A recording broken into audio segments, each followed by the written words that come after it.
जय माता दी। आज हम मनोविज्ञान की क्लास में सीखने का सूझ या अंतर्दृष्टि का सिद्धांत देखेंगे, इनसाइट थ्योरी ऑफ लर्निंग। तो ये सिद्धांत जो है समग्रति यानी गेस्टाल्ट वादियों द्वारा दिया गया है। तो इसके प्रतिपादन करता जो हैं वो मुख्य रूप से बर्दीमर, कोफका और कोहलर हैं। अब देखिए गेस्टाल्ट होता क्या है। एक आकृति, क्योंकि दो चीज होती है, एक मूर्त और एक अमूर्त, एक मूर्त और एक अमूर्त। मूर्त उसे कहते हैं जिसको देखा जा सकता है, जिसका स्वरूप है, जिसकी आकृति है। तो उन्होंने ये कहा कि एक गेस्टाल्ट यानी आकृति एक समग्र होती है, उसका एक स्वरूप होता है, एक समान, जिसकी विशेषताएं, जिसके कैरेक्टर्स जो होते हैं वो पता लगाए जा सकते हैं, यानी कि देखे जा सकते हैं। तो इस सिद्धांत का सही अर्थ अगर हम समझें तो मीनिंग ऑफ द थ्योरी कि कुछ कार्यों को हम जो है करके सीखते हैं, डूइंग, करके सीखते हैं, और कुछ ऐसे कार्य होते हैं जिनको हम दूसरों को उनको करते हुए देख करके और सीख जाते हैं। तो किसी और के द्वारा सीखा जाता है, दूसरों को देख करके द्वारा सीखा जाता है। और कुछ कार्य ऐसे होते हैं जिन्हें बिना बताए, जिनको हमें कोई नहीं बताता, वो हम क्या है बिना बताए ही सीख जाते, लर्निंग कर लेते हैं। ऐसे कार्य को ही करने को हम उस व्यक्ति की सूझ यानी इंसाइट या अंतर्दृष्टि कहते हैं। और वास्तव में सूझ जो है यानी अंतर्दृष्टि जो है वो कल्पना शक्ति होती है। एक मानव की क्या होती है? कल्पना शक्ति, इमेजिंग पावर होती है। और इस इमेजिंग पावर जितनी प्रबल होगी उसमें इंसाइट यानी कि सूझ भी उतनी अधिक होगी, सूझ भी अधिक पाई जाएगी। जितनी आपकी इमेजिंग पावर होगी उतनी ही आपकी सूझ होगी, प्रबल होगी, तर्क शक्ति बढ़ जाएगी आपकी कल्पना के आधार पर। अब देखिए कोहलर ने इस सूझ को समझाने के लिए एक प्रयोग किया। तो उस प्रयोग को समझने से पहले हमें यह समझना है कि गेस्टाल्ट वादियों का मानना क्या था। गेस्टाल्ट वादियों का मानना क्या था? उनका यह मानना था कि व्यक्ति संपूर्ण परिस्थितियों को, व्यक्ति संपूर्ण परिस्थितियों को यानी सभी परिस्थितियों को मानसिक, अपनी मानसिक शक्ति से समझता है, मेंटल एबिलिटी से समझता है, अपनी मानसिक शक्ति से समझता है या अपनी मानसिक योग्यता से समझ लेता है। यानी उसकी जो है मेंटल पावर है, मेंटल एबिलिटी है, वो उससे समझ लेता है और सहसा उसे अपने आप करने लग जाता है। फिर वो, और जब वो अपनी मेंटल एबिलिटी उसकी विकसित हो जाती है तो उस कार्य को स्वयं करने लग जाता है।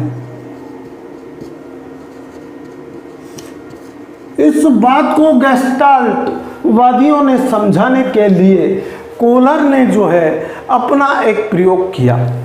वो प्रयोग क्या था कि कोहलर ने 6 6 वन मानुष को यानी आदि मानवों को एक कमरे में बंद कर दिया। ये एक कमरा है और इसमें 6 वन मानुषों को उन्होंने बंद कर दिया। 6 वन मानुष क्या कर दिए गए? बंद कर दिए गए इस कमरे में। अब उसने क्या किया कि कमरे की छत पर एक केला लटका दिया, एक बनाना केला लटका दिया। कमरे की छत पर उसने क्या लटका दिया? एक केला। अब 6 वन मानुष जो हैं वो उस केले की ओर झपटे, लेकिन उनमें कल्पना शक्ति न होने के कारण वो अपने प्रयास में असफल रहे। उन्होंने जो केले को प्राप्त करने का प्रयास किया था उसमें वो असफल रहे। अब एक वन मानुष जिसका नाम सुल्तान था वो कमरे में इधर उधर घूमा। कुछ समय वो क्या घूमा? कमरे में घूमा। ये सुल्तान था, वो कुछ समय इधर उधर घूमा, इधर उधर घूमा। अब कमरे में एक बक्सा था। कमरे में क्या था? एक बॉक्स था। उस बॉक्स पर ये जो है सुल्तान चढ़ गया और अपनी कल्पना शक्ति के आधार पर वो किस पर चढ़ गया? बक्से पर। और बक्से पर चढ़ करके उसने केले को प्राप्त कर लिया। तो केले को खींच करके और अपनी सोच के कारण, अपनी कल्पना शक्ति के कारण वो उसको नीचे ले आया। तो कोलर ने कहा कि अगर व्यक्ति की कल्पना शक्ति यानी उसमें अगर सूझ जितनी प्रबल होगी उसमें सीखने का कार्य उतना ही जल्दी होगा। तो ये जितने भी मैंने मनोवैज्ञानिक बताए थे ये जर्मनी के थे। अब हम इस सिद्धांत की विशेषता कि सिद्धांत का हम टॉपिक डाल रखा है मैंने कि शिक्षा में महत्व क्या है, जो विशेषताएं ही कहलाती हैं। तो सबसे पहली विशेषता ये है कि हमें ये समझना है कि गुड ने ये कहा कि सूझ यानी इनसाइड वास्तविक रियली स्थिति यानी कंडीशन का आकस्मिक निश्चित डेफिनेट आकस्मिक और तात्कालिक इंस्टेंट नॉलेज प्रदान कराता है, ज्ञान देता है। सूझ वास्तविक स्थिति का आकस्मिक निश्चित और तत्कालिक ज्ञान है और इस सिद्धांत को गेस्टलाट सिद्धांत के नाम से भी जाना जाता है। तो सबसे पहली हम शिक्षा में ये महत्व रखता है कि यह सिद्धांत जो है रचनात्मक कार्यों को के लिए उपयोगी है।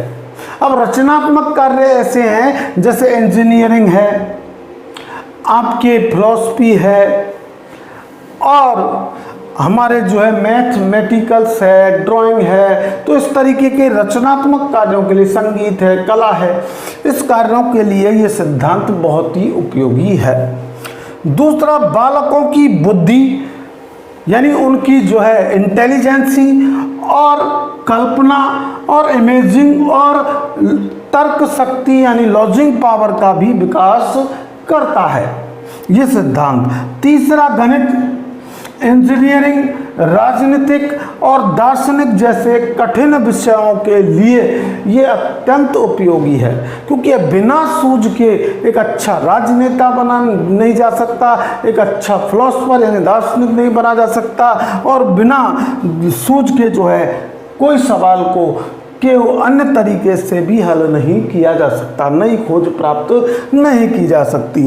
इस संदर्भ में को एंड क्रो ने कहा कि कला, संगीत और साहित्य शिक्षा के लिए यह सिद्धांत बहुत ही लाभदायक है। फिर स्किनर ने इसमें यह कहा कि ये सिद्धांत जो है, जो थॉर्नडाइक का सिद्धांत था, जो हैबिट्स और लर्निंग के लिए, यानी आदत और सीखने के लिए मैकेनिकल जो है फंडामेंटल्स, यांत्रिक स्वरूप को जो बल देता था, उसको ये सिद्धांत कम करता है। इस सिद्धांत का ये भी एक महत्व हो गया। और गेट्स ने इस संदर्भ में कहा कि इस सिद्धांत के अनुसार जब कोई बालक शिक्षा ग्रहण करता है तो यह सिद्धांत उसे स्वयं खोज करने के लिए ज्ञान प्राप्त करने पर बल देता है, यानी उसको एक नई खोज करने की प्रेरणा देता है, मोटिवेशन करता है। अंतिम कहा ड्रेबर ने कि ये लक्ष्य प्राप्त करने के लिए उचित व्यवहार की चेतना भी एक स्टूडेंट में, एक बालक में, एक मानव में लर्निंग के दौरान प्रदान करता है। तो आज का वीडियो आपको कैसा लगा, ये ज़्यादा से ज़्यादा लाइक करके, शेयर करके, और जो हमारे चैनल पर नए हैं वो चैनल को सब्सक्राइब करके बताएं। Thanks for watching this video.